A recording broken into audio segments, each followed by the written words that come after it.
Halo, assalamualaikum warahmatullahi wabarakatuh. Selamat datang di pembelajaran series kelas komputer. Oke, buat teman-teman, salam sehat, salam semangat untuk belajar. Oke, hari ini kita akan mempelajari tentang yang namanya desain ya teman-teman. Oke, sebelum kita belajar desain ya teman-teman, jangan lupa silahkan yang belum subscribe channel ini silahkan subscribe terlebih dahulu ya teman-teman. Oke, langsung saja ya kita ke desain ya. Jadi apa sih itu desain ya? Desain itu bisa diartikan ya adalah untuk proses ya untuk membuat dan menciptakan objek baru ya.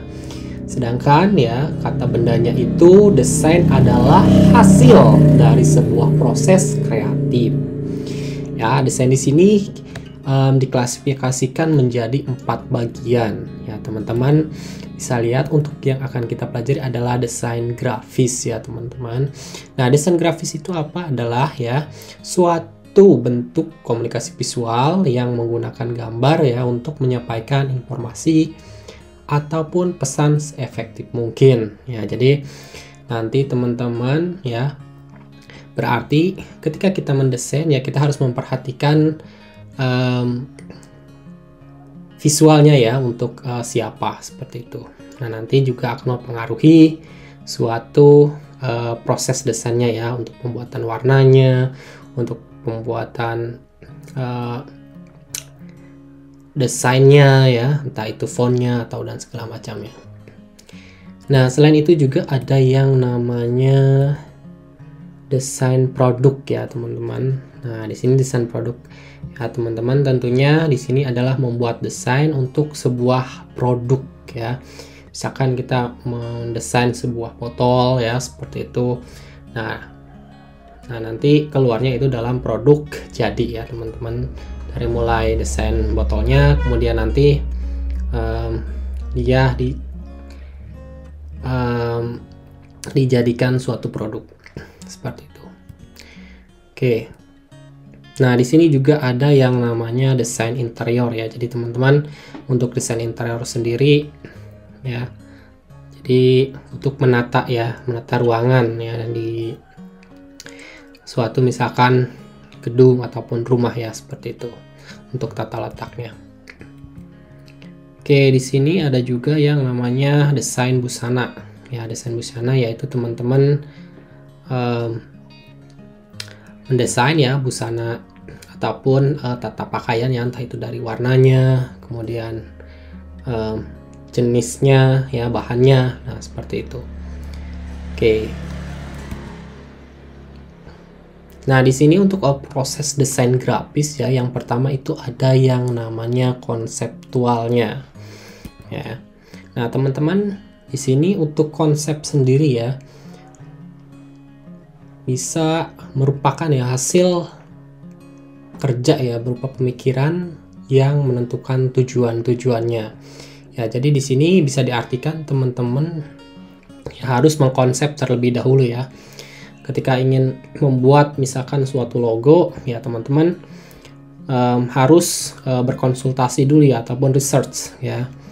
Nah, terhadap misalkan kliennya ya, dia ingin desainnya itu seperti apa ya. Kita contohkan di sini misalkan kalau misalkan kita lihat ya di logo-logo contoh merek yang paling terkenal Apple ya seperti itu. Nah, maka kita bisa lihat ya logonya itu hanya cuma sekedar logo buah apel yang kemudian digigit ya sedikit seperti itu. Nah, jadi orang udah tahu ini bahwa brand ini ialah perusahaan si Apple seperti itu. Nah, kemudian teman-teman langsung ya tentukan medianya. Ya, untuk medianya sendiri teman-teman bisa ya membuat segmentasi yang dituju. Ya, jadi misalkan medianya itu nanti untuk media cetak ya ataupun untuk media elektronik ya. Contoh misalkan kalau teman-teman ingin membuat desain yang untuk diupload ke web ya, ataupun nanti untuk dicetak ya, seperti itu. Nah, itu juga harus diperhatikan. Oke. Nah, di sini ada juga ide ya. Nah, ide itu teman-teman mencari studi banding ya, kemudian mencari literaturnya, wawasan ya, untuk mendiskusikannya ya. Misalkan teman-teman harus mencari ide-ide tersebut, misalkan kita berkomunikasi dengan si audiensnya ya, ataupun seseorang yang biasanya contoh misalkan ada penjual ayam goreng ya di situ. Nah, dia ingin membuat logo untuk ayam gorengnya seperti itu ya, maka kita bisa tanyakan kepada si pembelinya tersebut ya, apa sih yang mau ditonjolkan seperti itu ya. Misalkan wah, ini di sana misalkan ayamnya gede-gede ya, seperti itu. Jadi itu bisa juga kita konsepkan ya. Nah, untuk ide-idenya dimasukkan ya, dan nanti misalkan mau ada gambar yang ayamnya agak besar seperti itu ya, itu juga bisa dimasukkan. Oke. Nah, kemudian di sini ada data ya. Jadi untuk persiapan data ya, kita bisa memilah ya, ataupun menyeleksi ya data-data yang penting ya, yang mau ditampilkan di desainnya ya.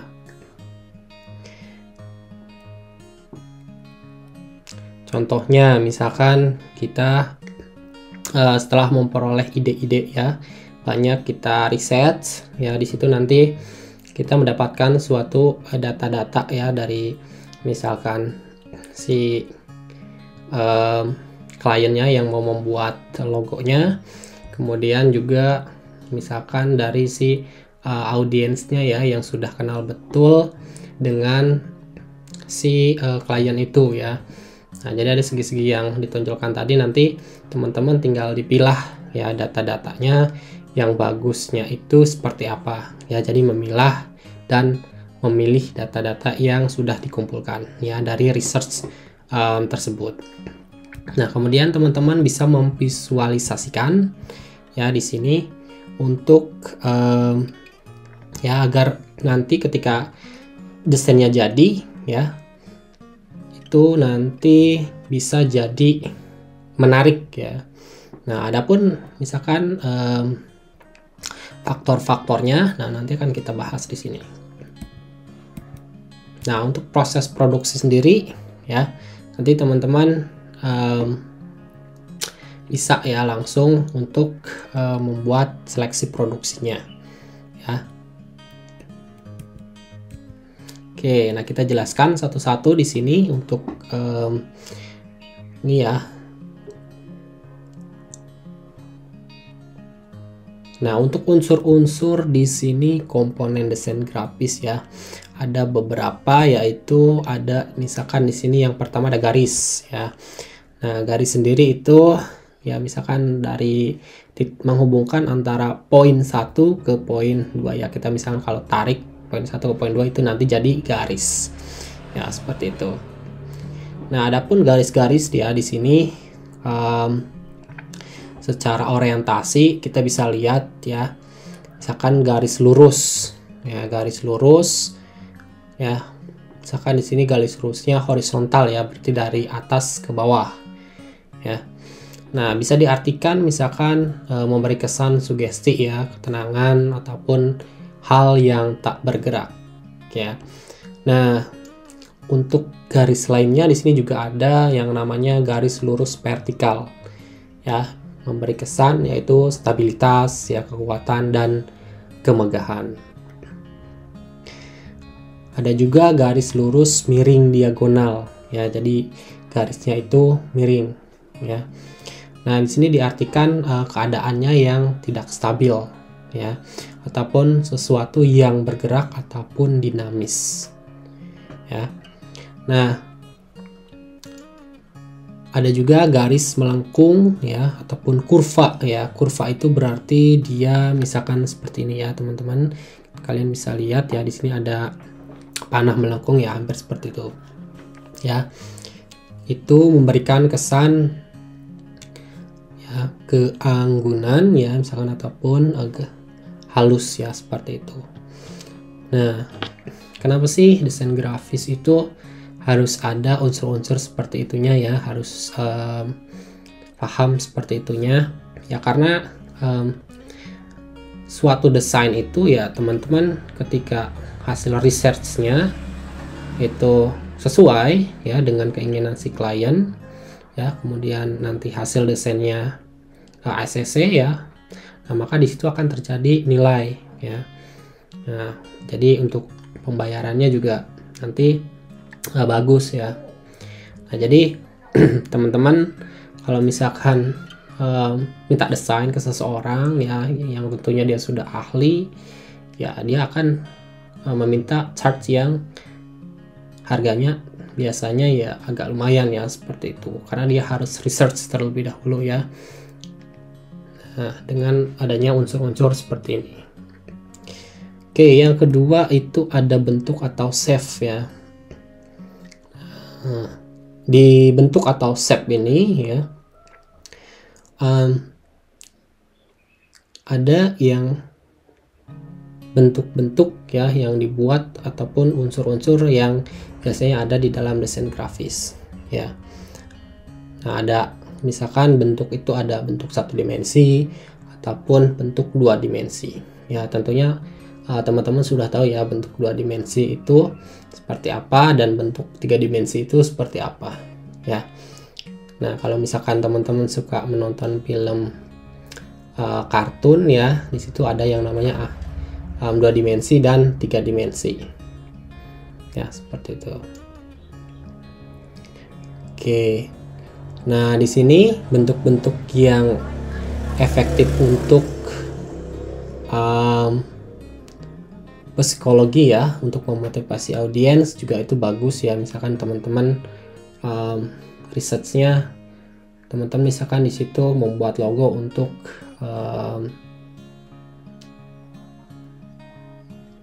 TK ya, misalkan untuk sekolah TK ya, berarti di situ harus ditonjolkan yang shape-shape yang bentuk-bentuknya juga harus mewakili anak-anak, seperti itu ya. Jadi harus memotivasi audiens ya, menginspirasi audiensnya, kemudian tentunya memberikan tantangan juga kepada si audiensnya ya. Oke, nah kadang juga itu bentuk itu juga bisa mewakili ya budaya ataupun geografis ya. Nah, contoh di sini ada beberapa bentuk ya, ada bentuk lingkaran, ada bentuk kotak, ada bentuk segitiga ya. Jadi masing-masing itu juga mempunyai yang namanya respon psikologis ya. Teman-teman bisa lihat ya, untuk misalkan lingkaran itu ada koneksi, respon psikologisnya ada koneksi ya, misalkan komunitas, keseluruhan, ketahanan, pergerakan, keamanan ya. Kemudian juga bisa diartikan referensi ya, untuk perasaan kewanitaan ya. Contohnya di sini ada kehangatan ya, kenyamanan, sensualitas, dan mungkin ya, bukan mungkin sih ya, dan cinta ya, seperti itu. Nah, kalau kotak misalkan di sini bisa diartikan respon psikologisnya, keteraturan ya, logis ya, keamanan ya, kemudian bisa juga diartikan ya berat, massa, dan kepadatan ya, seperti itu. Nah, teman-teman bisa research ya untuk respon psikologis di shape ini, nanti teman-teman bisa cari di Google ya, itu bentuk-bentuk untuk pembuatan shape itu kira-kira respon psikologisnya apa ya. Jadi untuk menentukan desain terlebih dahulu ya, teman-teman silahkan tadi yang sudah di slide awal ya, berarti harus menentukan researchnya dulu untuk menentukan nanti si shape-nya itu kira-kira bentuknya mau seperti apa. Oke, kemudian yang terpenting di sini juga biasanya penentuan warna ya. Nah, warna itu adalah faktor yang sangat penting dalam komunikasi visual ya. Nah, kenapa? Karena setiap warna itu mempunyai karakteristik sendiri ya, sendiri-sendiri. Nah, teman-teman bisa artikan ya di sini bagaimana ya warna untuk mengkomunikasikan dengan antara desain ya dengan si audiens itu cocok ya. Ya, jadi harus seefektif mungkin teman-teman tentuin warnanya itu harus cocok ya.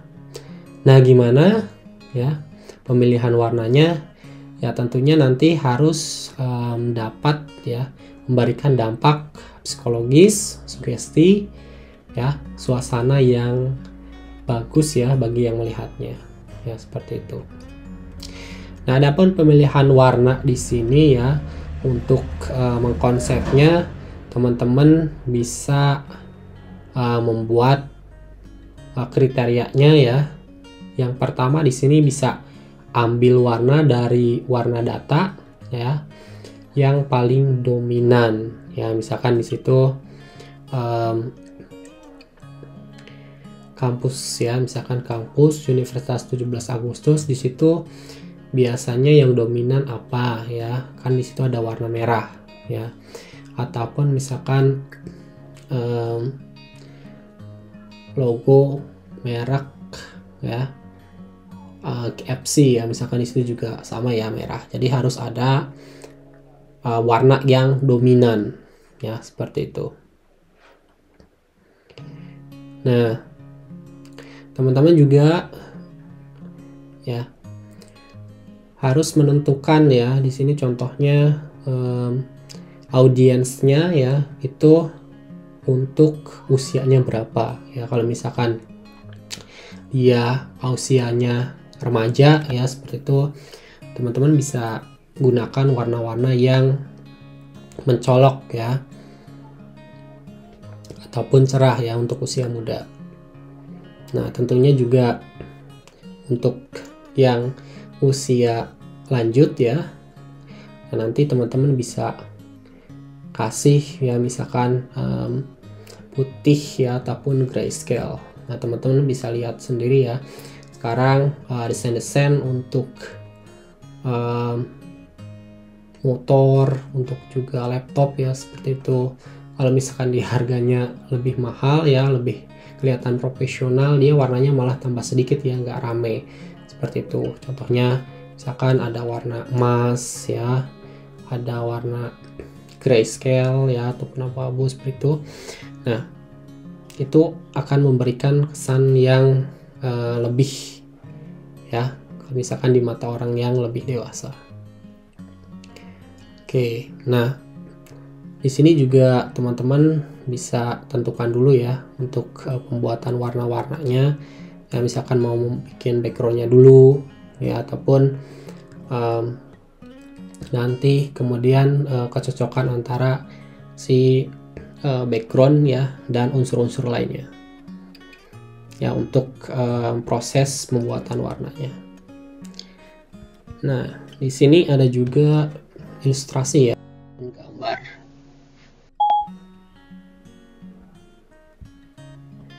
Ya, untuk ilustrasi ataupun gambar ya, teman-teman bisa membuat ilustrasinya itu pertama bisa membuat manual ya, di gambar dengan pensil, kemudian di scan ya menggunakan komputer. Nah, ataupun langsung teman-teman bisa menggunakan sistem computerized ya, dimana teman-teman bisa langsung menggunakan tools ya yang ada di komputer ya. Misalkan contoh menggunakan hardware ya berupa pen tablet ya untuk menggambar ya, untuk mendesain juga ya seperti itu. Nanti dia berarti langsung prosesnya di komputer ya, tanpa harus teman-teman membuat ilustrasi di kertas terlebih dahulu. Oke, nah di sini teman-teman juga harus menentukan huruf ya ataupun tipografinya. Ya, di sini teman-teman paling sering itu menggunakan font apa ya, ataupun font yang cocok mewakili karakter si klien ataupun audiens itu ya. Nanti dia yang tegas ataupun yang misalkan dewasa ataupun remaja ya, seperti itu. Nah, contoh misalkan teman-teman ingin membuat menentukan font ya. Nah, teman-teman untuk tips membuat font untuk tips ya mengambil font itu, teman-teman cari yang free license ya, jangan yang ada lisensinya ya. Teman-teman bisa research di Google ya, mana yang ada lisensinya dan tidak ada lisensinya. Nah, ketika kita mempublish desain kita keluar ya, nanti dia tidak ada masalah ya dengan si autornya ya, ataupun pembuat fontnya ya. Jadi font itu ada yang berbayar, ada yang gratis ya. Jadi teman-teman harus riset dulu ketika menggunakan suatu font ya. Nah, jika misalkan teman-teman mendownload font ya dari internet, nah kemudian mendesain ya, itu ya agak sangat berhati-hati ya, harus diperhatikan fontnya. Oke ya, banyak sekali di internet font-font yang bagus ya. Jadi yang defaultnya di komputer misalkan ada font Times New Roman ya, kemudian ada sans serif ya. Kalau misalkan teman-teman sering mengedit di Microsoft Word ya, itu kan ada pilihan di home-nya, pilihan font ya, kalian bisa ganti-ganti. Nah, jika ingin menambahkan font ya, teman-teman bisa download dari internet ya, Google ya, cari saja di situ misalkan font ya, atau bisa langsung ke situs Dafont ya, dafont.com. Oke. Nah, di sini ada juga ya ruang ataupun space ya. Jadi untuk ruang ataupun space di sini maksudnya adalah ukuran ya, ukuran desainnya ya. Nah, untuk ukuran desain sendiri ini sifatnya relatif ya. Jadi teman-teman misalkan mau diperbesar ataupun diperkecil ya, nah itu relatif ya. Nanti teman-teman bisa juga research ya ke si kliennya, ataupun kalau misalkan si kliennya nggak tahu ya, nggak misalkan mau mana yang mau yang diperbesar ataupun diperkecil, teman-teman harus research dari internet ya. Jadi harus membandingkan banyak desain yang mungkin satu tema dengan yang mau teman-teman bikin ya, seperti itu. Oke, nah untuk layout sendiri ya, nah, ataupun proses penataan tata letak ya, atau usaha untuk menyusun ya, menata unsur-unsur grafis ya. Di sini ada misalkan teks dan gambar ya, untuk menjadi media komunikasi yang kreatif. Nah, layoutnya teman-teman di sini ada beberapa macam ya. Yang pertama itu teman-teman harus memperhatikan ya kaidah-kaidah untuk prinsip-prinsip desain.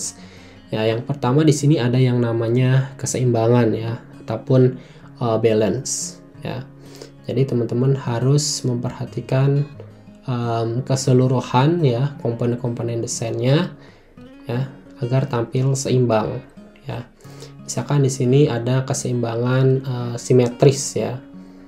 Nah, untuk keseimbangan simetris ya, komponen desain ya itu bisa dicerminkan pada garis sumbu ya, khayal ya. Misalkan kita membuat desainnya ya, di sini juga bisa ya relatif mudah ditangkap ya, relatif mudah ditangkap mata maksudnya ya. Dan desain ini juga mengesankan formal, tradisional ataupun kuno ya. Nah, seperti itu. Nah, kemudian teman-teman ada juga keseimbangan asimetris ya, tidak simetris. Di sini maksudnya adalah tidak ada komponen grafis yang tersusun seperti cermin ya. Nah, desain yang prinsip asimetris lebih mengesankan informal, modern, dinamis, dan berani. Ya, seperti itu. Nah, di sini teman-teman jika misalkan agak kurang paham ya, teman-teman bisa boleh nanti materinya juga saya kasih ya. Untuk referensinya ada di deskripsi video ya. Nah, teman-teman nanti bisa download ya, ataupun teman-teman ketika menyimak ya video pembelajaran ini ya, teman-teman silahkan yang kurang nggak paham ya dicatat, kemudian nanti research ya, seperti itu. Oke. Nah, oke. Untuk keseimbangan di sini yang terakhir itu ada radial ya. Nah, radial itu maksudnya adalah keseimbangan ini hampir mirip dengan keseimbangan simetris ya. Namun kesan yang ditampilkan seperti ada pancaran ya, seperti itu. Nah, di tengah-tengah lingkaran.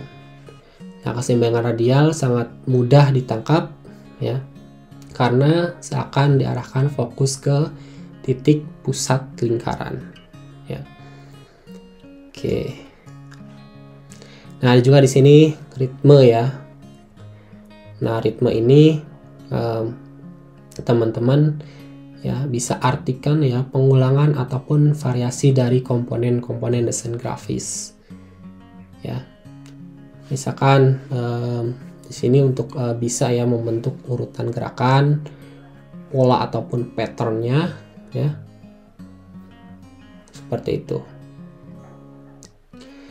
Nah, contohnya di sini adalah beberapa jenis pengulangan, ada yang namanya reguler ya, kemudian flowing ya, adapun progresif ya.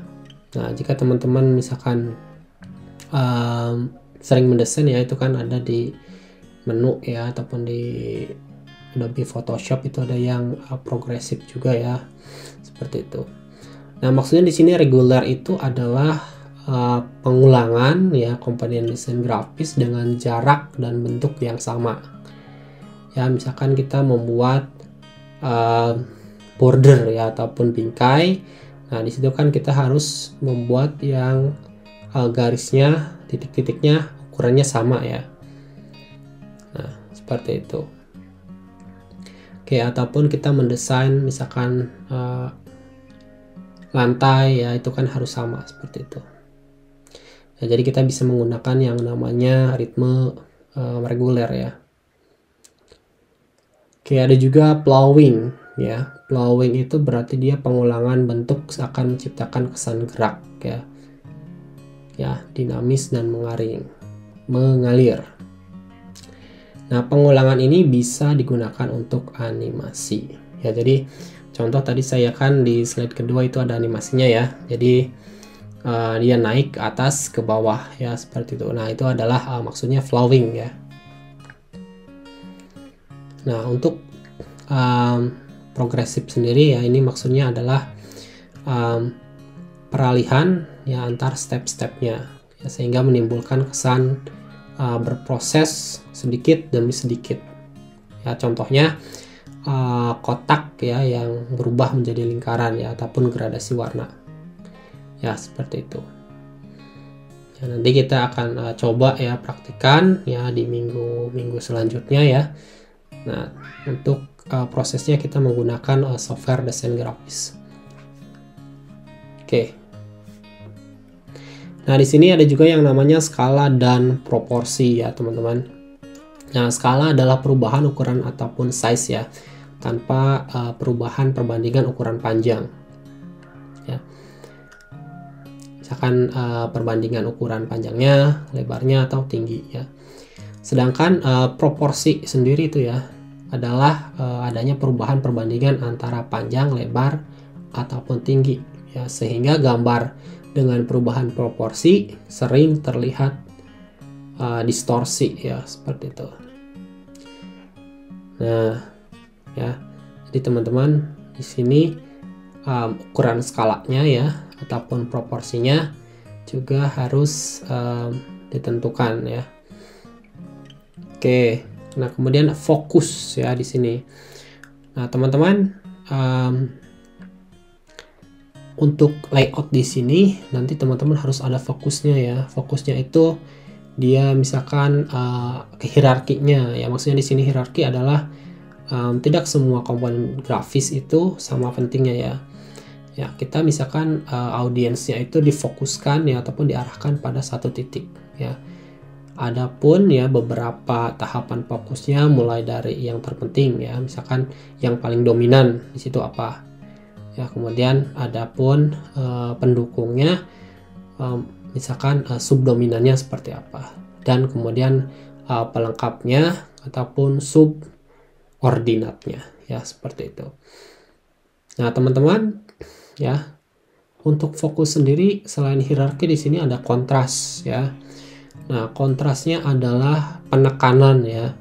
Penekanan yaitu ya karena adanya perbedaan drastis ya ataupun konflik pada komponen desain grafis. Ya, misalkan untuk pencahayaan ya seperti itu. Nah, teman-teman bisa membuat desainnya di situ biar agak terlihat warna gelap terangnya ya, bisa menggunakan gradasi ya ataupun kontrasnya itu dinaik turunkan ya, seperti itu. Nah, kemudian ada juga kesatuan ataupun unity ya. Nah, di sini maksudnya adalah semua bagian dan unsur grafis ya jadi bersatu padu. Nah, sehingga serasi ya. Jadi pembacanya itu ya ataupun si audiensnya nanti paham ya terhadap kesatuannya tersebut. Ya, untuk mendapatkan desain yang utuh kita bisa melakukan pendekatan dengan prinsip-prinsip ya, antara lain misalkan closer ya.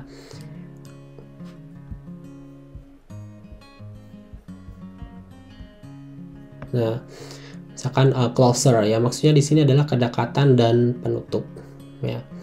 Nah, dengan mendekatkan objek-objek ya seakan mata menangkap objek ya, adalah sebuah kesatuan ya.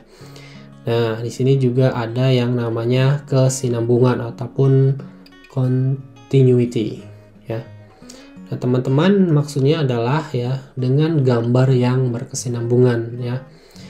Jadi mata kita itu bisa diarahkan pada objek tertentu ya. Nah, ataupun ada titik tertentu di situ ya yang membuat gambarnya itu bisa dilihat ya dengan objektif. Nah, seperti itu. Nah, di sini juga ada yang namanya unsur similarity dan konsistensi. Nah, apa itu ya? Similarity itu berarti kesamaan ya, ataupun konsistensi itu adalah konsisten ya. Jadi ada unsur yang sama dan konsisten. Nah, misalkan di sini objek dengan bentuk ya ataupun ukuran ya, proporsi, warna yang sama cenderung terlihat sebagai kesatuan. Nah, seperti itu ya. Nah, ada juga unsur perataan ya ataupun alignment-nya.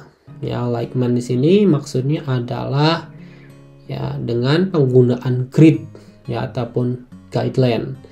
Ya, grid itu biasanya kalau di foto ya, jika teman-teman punya smartphone, kita bisa lihat ya di settingnya itu ada yang namanya grid ya.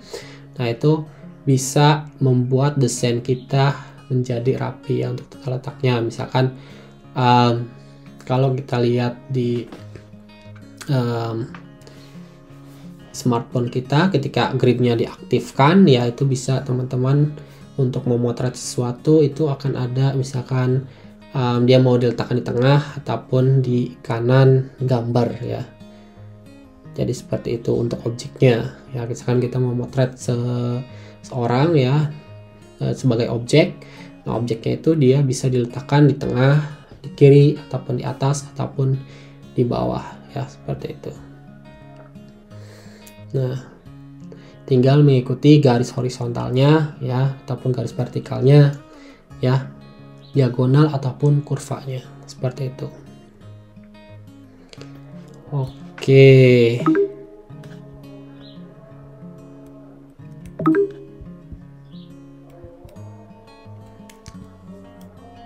Ya, jadi semuanya ini sudah dijelaskan. Oke, dan yang terakhir adalah proses produksinya ya. Nah, teman-teman, untuk proses produksi sendiri di sini bisa menggunakan proses produksi. Yang pertama itu ada percetakan ya, yang kedua itu ada multimedia ya. Jadi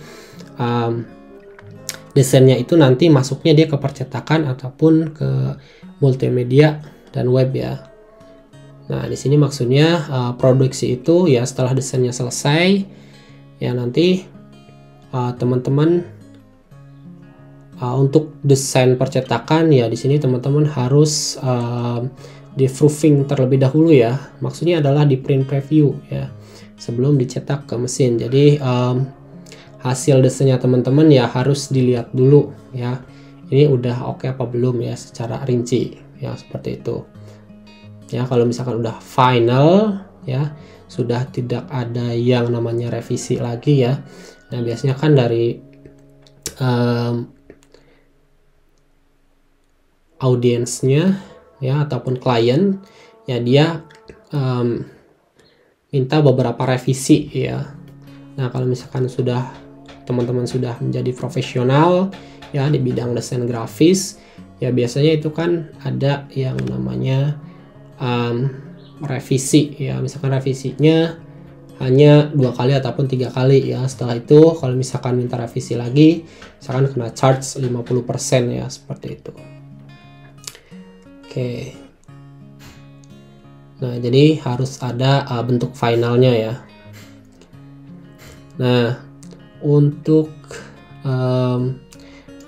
produksi multimedia dan web sendiri ya, di sini ya misalkan sudah selesai ya proses desainnya ya, maka dilakukan ya misalkan uji testing ya ke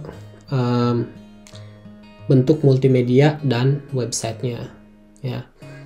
Contoh di sini kalau misalkan teman-teman mau masukin desain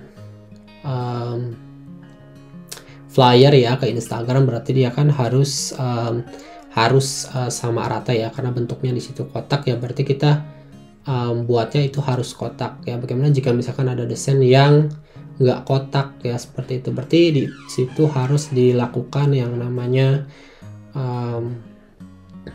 pendesainan ulang ya, ataupun memasukkan hasil cropping yang baru ya. Misalkan warnanya agak ditambahin ya untuk memperlebar layoutnya, seperti itu. Oke ya, untuk materi desain grafis ini ya mungkin cukup sekian ya, karena ini bentuknya materi ya. Teman-teman bisa research ya di internet ya, banyak sekali ya untuk permulaan awal desain grafis ya. Ini adalah teori ya, sederhana ya. Jadi materi ini dikhususkan untuk yang masih beginner ya. Oke, sekian saja. Wassalamualaikum warahmatullahi wabarakatuh.